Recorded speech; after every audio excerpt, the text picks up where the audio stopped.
জামালপুরের দেওয়ানগঞ্জে গৃহবধূকে ধর্ষণের দায়ে 2 আসামিকে মৃত্যুদণ্ড দিয়েছে আদালত। বিস্তারিত থাকছে নিউজ ডেস্কে। একই সঙ্গে প্রত্যেককে 1 লাখ টাকা করে জরিমানা করা হয়েছে। সোমবার দুপুরে জামালপুর নারী ও শিশু নির্যাতন দমন ট্রাইব্যুনাল 1 এর বিচারক মোহাম্মদ আব্দুর রহিম এ রায় ঘোষণা করেন। মৃত্যুদণ্ড প্রাপ্তরা হলেন মোহাম্মদ আশকর আলী ও মোহাম্মদ জাহিদুল ইসলাম।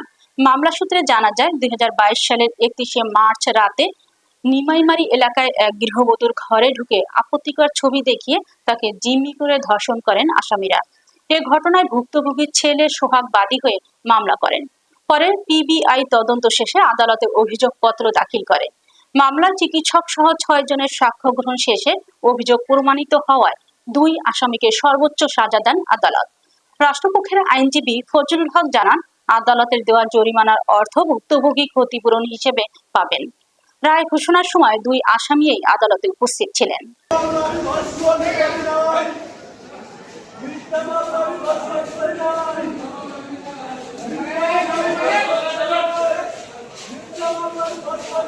মোকদ্দমাটা রাষ্ট্রপক্ষ অর্থাৎ প্রসিকিউশন পক্ষ নারী ও শিশু দমন আইনের ধর্ষণের মোকদ্দমা প্রমাণ করতে সক্ষম হয় এবং রাষ্ট্রপক্ষ বিজ্ঞ আদালত আসামিদের দোষী সাব্যস্ত করে সংশ্লিষ্ট আইনের বিধান মোতাবেক আসামিদের সর্বোচ্চ মৃত্যুদণ্ডের আদেশ প্রদান করে এবং 1 লক্ষ টাকা জরিমানা আদেশ